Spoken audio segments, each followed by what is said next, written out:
بسم الله الرحمن الرحیم. الحمد لله والصلاة والسلام على رسول الله صلی الله علیه و سلم و علی آله و صحبه اجمعین. برادرای عزیز، خواهرای محترم، آنچه که برای یک مسلمان از کل چیز که فهمیدن از او اول زیاد مهم است، اوی است که وقتی یک مثلا شما در روسیه زندگی میکنید، شما مثلا در دنمارک زندگی میکنید، این مثلا شما در دنمارک وقتی زندگی میکنید، یک کافری میاد پیش شما میگه من میخوایم مسلمان شم.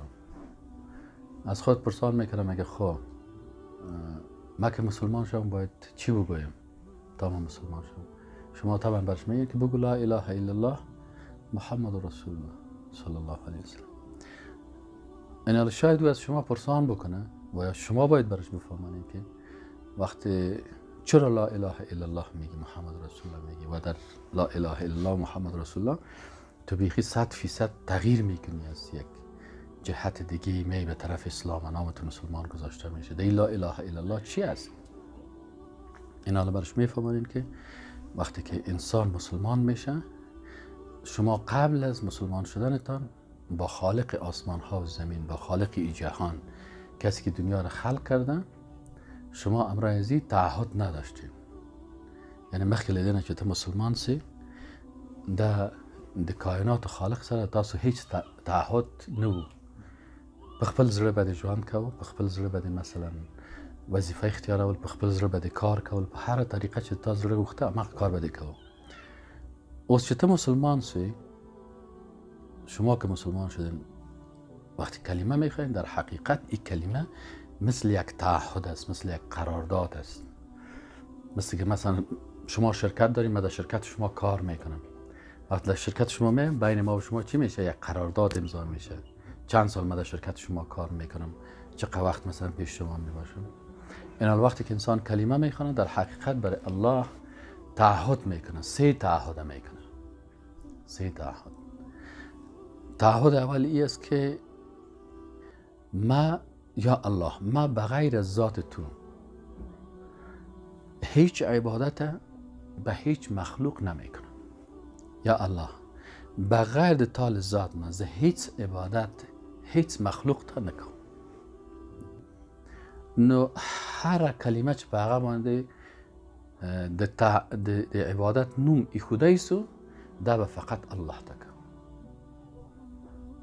که مونځ ده، که رکوع ده، که سجده ده، که قربانی ده، که ذبح د حیوان ده، که ذبح د مثلا د چرګان دي، نو ته دا ټول عبادتونه دي. نو ته مجبوری چې دا عبادت فقط الله ته وکړي. دا لومړی تعهد ده الله ته. دوم تعهد ده چې یا الله، بغیر د تال شریعت نه زه د بل چا قانون نه منم. په خپل ځان باندې، په خپل کور کې، په خپل اولادو باندې، که چیرې حتی زه په صفت د خلیفه د مسلمانانو په دې ټول نړۍ کې مقرر سم، انی جاعل فی الارض خلیفه، نو زه به په دې ټوله د مځکې کره کې به د تا قانون، د تا شریعت به تطبیقوم. ځکه اوس قوانین ډېر زیات دي. مثلا د هغه قانون ده، د روس قانون ده، د امریکا قانون ده، د شرق قانون ده، د غرب قانون ده، د ملل متحد قانون ده، ده خو مسلمان تعهد لري چې الله، زه به په خپل ژوندانه کې یوازې د تا شریعت تطبیقوم. که را باندې سختی راځي، که را باندې مشکلات راځي، که له وږي نه مرم، دا مې تعهد ده. دا دوم تعهد ده. بیا نو مسلمان انسان د بل چا قانون نشي منلی چې وایي چې زه کلمه هم وایم او زه کمونیست هم یم، زه مسلمان هم یم، زه سوسیالیست هم یم، زه مسلمان هم یم، زه سیکولر هم یم، زه مسلمان هم یم، زه دموکرات هم یم. ځکه هر قانون ځان ته یو چوکات لري. نو فکر او قانون داسې تجزیه نه کیږي چې نیمایي به د دې قانون اخلم، نیمایي به د دې اخلم. نو دلته دا دوهم تعهد د مسلمان ده. او دریم تعهد د مسلمان دا ده چې یا الله، زه به د تا عبادت او زه به د تا شریعت د رسول الله صلی الله علیه وسلم په طریقه به تطبیقوم. نو لا اله الا الله محمد رسول الله هم دا معنا ورکوي. ځکه په عربي ژبه کې اله هغه ذات ته ویل کېږي چې ذات عبادت کیږي او قانون تطبیقیږي. د عربانو هم دغه ژبه وه. کله چې یو چاته به اله ویل په دې معنا چې دا د مونږ اله ده، دا د مونږ اله ده، مونږ دې ته عبادت کوو، او دا د مونږ اله ده، دا د مونږ رب ده، دا د مونږ خالق ده، مونږ به د دې قانون تطبیقوو. اوس فرعون نه ویل چې راځئ ما ته عبادت وکړئ، فرعون به ویل چې راځئ د موسی علیه السلام د شریعت په مقابل کې د ما قانون اطاعت وکړئ. نو ولې غرق سو؟ ولې موسی علیه السلام دغه په مقابل کې ودرېده؟ د دې لپاره چې هغه د الله شریعت نه منل. نو څوک چې د الله شریعت نه مني او خپله وایي چې راځي د ما قانون تطبیقوي، بیا دې ته طاغوت ویل کېږي. فمن یکفر بالطاغوت و یؤمن بالله، الله وایي چې باید تاسو اول طاغوت باندې کافر سوئ و یؤمن بالله، بیا تاسو کولی شئ چې ایمان په الله راوړئ. نو کله چې تاسو نه یو نفر پوښتنه کوي چې ښه زه ولې لا اله الا الله وایم، وایي لا نسته اله، هیڅ څوک چې مستحق دی چې ذات عبادت سي او شریعت تطبیق سي الا الله، بغیر الله نه. دوه تعهدونه په دې کې ده. او دریم تعهد په چی کې ده چې د الله عبادت او د الله اطاعت به د رسول الله صلی په طریقه به کوي، محمد رسول الله صلی الله علیه وسلم. اوس دغه کافر ته تاسو وایئ مخکې تا دغه تعهدونه نه درلوده، اوس دې تعهد وکړه چې بغیر الله له ذات نه بل چاته به عبادت نه کوي، بغیر د الله له شریعت و قانون نه د بل چا قانون به نه منې، او بغیر د رسول الله صلی الله علیه وسلم له طریقې نه بلو طریقو کې ته مثلا عبادت نشي کوي. همدغه د طریقه د رسول الله صلی الله علیه وسلم، څه رقم مونځ کړی، څه رقم عبادت کړی، څه رقم روزه نیولی، څه رقم حج کړی.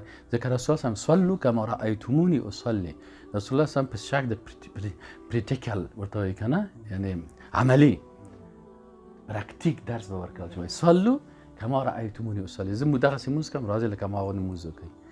خذوا عني مناسککم، حج ته چې تله نو دوی ته به ویل چې راځئ ما پسې هر کار چې زه کوم، طواف کوم، سعی کوم، دا کوم دا کوم، تاسو به ما پسې کوئ.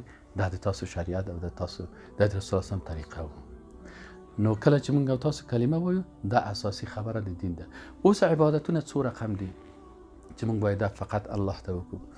بعضې عبادتونه قلبي عبادتونه دي چې زړه پورې ارتباط لري، لکه خوف، لکه محبت، لکه رجا. باید ته داسې د الله عبادت چې کوي په مینه به ورسره عبادت کوي، په محبت سره. والذین آمنوا اشد حبا لله، باید له خدای نه وویریږي. علامه ابن قیم وایي چې مسلمان انسان لکه یو مارغه غوندې ده، سر محبت د الله ده، یا وزر خوف ده، او بل وزر رجا ده. یعنی ته باید هم الله سره محبت، دا هم عبادت د الله ده، دې ته عبادت قلبي وایي. باید زړه د الله سره وي، او باید له الله نه داسې وویریږي، له الله له عدالت نه چې زه باید یوه ذره هم باید د الله مخالفت ونه کړم. او بل چې ده دومره به د الله په رحمت ایمان ولري چې هر څومره زه ګناهګار یم حتما الله ما ته به یوه لاره خلاصوي او ما به له دې مشکل نه خلاصوي. نو خوف ده، رجا ده، محبت ده، بل هغه ده توکل ده، تعظیم د شاعر ده. تعظیم د شاعر څه معنی چې ته باید مثلا قرآن ته عظمت ورکړي، مثلا د رسول الله صلی الله علیه وسلم احادیثو ته ډیر باید په احترام او ادب ورته وګوري. دا ټول څه دي؟ دا قلبي عبادتونه دي، دا هم پکې داخلي. بعضې ژبني عبادتونه دي چې په ژبه کېږي، لکه تسبیح. مونږ تسبیح بغیر له الله نه بل چاته نه وایو. سبحان الله والحمد لله ولا اله الا الله والله اکبر ولا حول ولا قوة الا بالله العلی العظیم. بل مثلا عبادتونه دي لکه توسل. مونږ توسل مثلا د الله په اسماء او صفاتو توسل کوو الله ته، یا الله ته رحمان، ته رحیم، ته غفوري. کله کله داسې کولی شو چې مثلا توسل په خپل د عاجزي په عاجزي وکړو، په خپل مثلا عباداتو دا وکړو چې یا پروردګار تا ته مونځ کوو، ته د مونږ دغه دعا قبول کړي. نو بل عبادت مثلا د ژبې عبادت ده مثلا استغاثه ده. استغاثه ده چې مثلا یا دعا ده چې ته دعا کوي و یا پروردګاره الدعاء هو العباد. رسول الله صلی الله علیه وسلم دعا عبادت ده. باید دغه دعا لاس بغیر له الله دربار نه بل چاته باید پورته نه کړي، فقط الله ته. ځکه دعا عبادت سو، ته خو تعهد کړی چې عبادت به چاته کوي؟ الله ته کوي. اوس که ته یو مخلوق ته یا بت ته یا قبر ته یا دې ته لاس پورته کوي، معنی دا ده چې تعهد دې څه کوي؟ تعهد دې مات کوي. ببین، یا مثلا استغاثه ده. استغاثه هم دعا ده. څه رقم دعا ده چې په ډیر سخت حالت کې قرار لري، استغیثون ربکم. رسول الله هم ډیر سخت حالت و، البته دښمنان راتلل د بدر غزا و، نو رسول الله سلام لاس به اسمان ته الله ته پورته کړ چې یا الله مونږ ته مدد وکړه. نو الله ویل چې استغیثون ربکم فاستجاب لكم، تاسو الله ته استغاثه وکړه نو الله د تاسو د دعا اجابت وکړ. نو همدغسې مثلا استغاثه عبادت ده، توسل عبادت ده، ژبني عبادتونه، تسبیح عبادت ده، امر بالمعروف عبادت ده، دا ټول کارونه به یوازې به د الله لپاره کوي. بیا مثلا د مثلا بدني عبادتونه دي، مثلا د سترګو عبادت سته، د ویښتو عبادت سته، د لاسونو عبادت سته، د پښو عبادت سته، دا ټول عبادتونه دي، دا باید فقط الله ته وکړي. بیا مثلا نور عبادتونه مالی عبادتونه دي، لکه نظر، لکه براق قربانی، لکه مثلا چاته خیرات ورکول، صدقه، دا ټول مالی عبادتونه دي. دا هم باید لکه حج، دا هم باید خاص د الله لپاره هغه وسی. دا عبادتونه ځکه چې دا په دې کلمه کې دا ټول شاملېږي، دا ټول شاملېږي چې کله چې انسان هغه کوي عبادت. بیا په حساب دغه اول تعهد داسې چې عبادتونه الله ته کوي، بل دوام تعهد دا چې بخیر د الله له شریعت نه د بل چا شریعت باید تطبیق نه کړي. اوس مثلا د موږ ډېر پښتانه دي، کله چې کومه خبره وسی بیا درته وایي چې زه دلته شریعت نه کوم، زه پښتو کوم.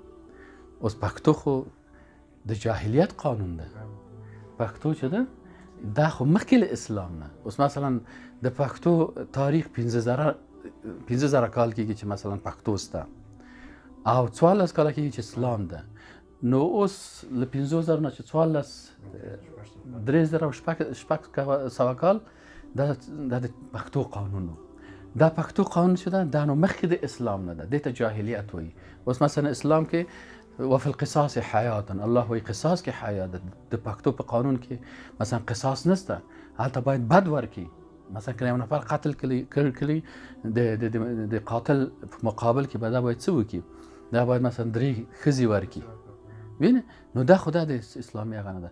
اوس دلته ته تعهد کوي چې یا الله بغیر د تا له شریعت نه د بل چا قانون به نه تطبیق کوم. اوس ډېر خلک چې مثلا په حساب دی وایي مونږ په حساب د پښتو کوو، مونږ په حساب د پارسي کوو، مونږ په حساب د ازبکي کوو، مونږ په حساب د خپل رواج کوو، د خپل هغه کوو. دا نو بیا دا تعهد مات کړ. او بعضې خلک دی مثلا وایي چې نه زه خو مسلمان یم خو زه مثلا کمونیست کېږم. اوس کمونیزم او اسلام سره یو ده که لرې ده؟ نه، کمونیزم چې ده دا لایق سیستم ده. هغوی وایي چې قانون به سماوي مونږ نه منو، آسماني قانون نه منو، باید قانون چې کوي په مځکه کې، لکه دموکراسي، لکه سیکولاریزم. خو سیکولاریزم دوه برخه لري، یو شرقي سیکولاریزم ده، یو غربي ده. شرقي اتحاد شوروي او چاینا، او غربي چې ده دا نو اروپا او امریکا. نو د دوی ټول هغه چې ده فقط په حساب د هغه فرق لري. اصل سیکولاریزم کې ټول یو دي. دوی وایي چې باید قانون په مځکه کې، آسمانی قانون دوی نه مني. خو بیا په منځ کې بیا هغه لري، هغه شرقي ده و هغه غربي ده، بیا هغه کاپیتالیزم کېږي، هغه سوسیالیزم کېږي. نو په دې حساب مسلمان انسان وایي چې الله بغیر د تا له شریعت نه بل قانون زه نشم منی. په همدا حساب چې ډېر مسلمانان مثلا کله چې کمونستان مسلمان به یې ونیي بیا ورته ویل چې ته زموږ قانون منې، هغه ویل چې نه زه دا قانون نشم منی، که ما وزنې مه وزنه، زه نشم کولی ځکه چې کلمه ده، تعهد مې کړی الله سره. اوس زه څنګه وکړم چې خپل تعهد له هغه نه لاسه ورکړم؟ او ډېر خلک چې بیا نه پوهېږي هغه بیا وایي چې نه ولا زه کوم چې یو مکس شی پیدا کړم، نیمه یې به دې خواته هم دا کوم هم دا کوم. دا بیا په اسلام کې نشته. او بل مثلا د رسول الله صلی الله طریقه، خلک ډېرې طریقې جوړوي، یا په حساب د ګدا کوي، یا په حساب د ګډېږي، بل مثلا دایري وهي، بل هغه کوي ټنګ ټکور. او اسلام کې چې دا طریقې نشته. اسلام کې یوه طریقه ده چې همغه طریقه د رسول الله صلی الله علیه وسلم ده، همغه کامله او صحیح طریقه ده چې باید د رسول الله په طریقه باید انسان عمل وکړي. نو دا چې یو کافر راځي همدغه باید تاسو ورته ووایي چې ته چې مسلمان کېږي دغه 3 تعهدونه باید ته ولري، او هر مسلمان باید پوه کړي په دې تعهدو باندې. ورته وایي چې وروره موږ تاسو دغه 3 تعهد لرو. نو بیا که دا تعهدونه مات کړي، بیا دا کلمه چې 10 وارې مو وایي، 20 وارې مو وایي، بیا دا الله ته هغه نه کېږي.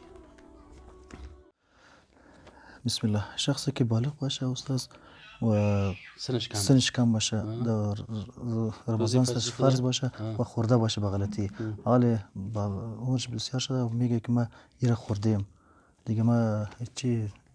خونال اینجا سوال دو قسمش، یکی سن کم است و یکی بالغ است. یعنی حالا بالغ به این معنا که میفهمه که من بالغ هستم. خودم بچه است یا دختر است میفهمه که من بالغ هستم. این وقتی که انسان بالغ شد، بعضی اوقات یک کسی در 13 سالگی بالغ میشه، بعضی در 14 سالگی میشه. در اسلام که سن شرط نیست. سن به خاطر از شرط نیست که اسلام یک دین اینترنشنال است. متوجه هستین؟ دین یک منطقه خاص نیست. این حالا مثلا شاید یک دختر یا یک بچه شاید در روسیه در 16 سالگی جوان شود، سردسیر است. صحیح نه؟ مردم مثلا غریب است، غذا کم است. در کشور افریقایی یا در کشور اروپایی که گرمسیر است بسیار، یا در افریقا است، شاید یک بچه در 12 سالگی بالغ شود. پس از این خاطر در اسلام سن شرط نیست. ولو که در 10 سالگی بالغ شود، در 11 شود، در 12 شود، در 14 شود، در 16 شود، خود اون بچه میفهمه که من بالغ هستم، اون دختر میفهمه. در صورتی که بالغ باشه، بالغ نباشه، سنش کم باشه، بالغ نیست، مردم فکر میکنن که بالغ است لیکن خودش میفهمه من بالغ نیست، او خود مکلفیت نداره، سر روز اصلا روزه نیست. اینا اگه خوردم پروا نداره، چرا خود بالغ نیست. اما اگر باز بالغ شده بود و میفهمید که سر من روزه فرض است و خورده باشه، سر از این 2 ماه روزه میشه. بر روزش نه چی یک روزه خورده باشه چی کل ماه را خورده باشه، اونم 2 ماه باید روزه بگیره. هرگاه شخصی که به پول دیگر انسان حج عمره رفته باشه، در آینده بالای این شخص حج فرض می باشد یا نه؟ اینال حج مثلا حج که است، فرضیت حج به شرط است که عمره خو حج نیست. فهمیده؟ عمره حج نیست. عمره مثل یک نماز نفلی است که یک کس نفل میخونه. یعنی وقتی شما پیش از نماز فرض 40 رکعت نماز نفل خونده، او جای فرض نمیگیره. این حالا حج فرضی وقت سر از این میشه که چی باشه؟ که این توانایی رفتن نداشته باشه. اگر توانایی رفتن داشت، زاد و راحله، زاد چی مانه مصرف و مصرف ترانسپورت امکاناتش باشه و همچنان پولی داشته باشه که مثلا کرا بده و اونجا مصرف کنه و چیز خدا، این حالا باز این سرش حج فرض می باشه. بالای چند گرم طلا زکات فرض می باشد؟ 84 گرم. وقتی که طلایتان به 84 گرم برسه، باز 84 گرم مونه چی میشه؟ حد نصاب 84 گرم است. وقتی که طلا اگر 80 گرم داشته باشی سر تو زکات نیست. وقتی که 84 گرم رسید طلا، باز مالک نصاب میشه و باز سرش زکات میشه. جزاک الله خیر.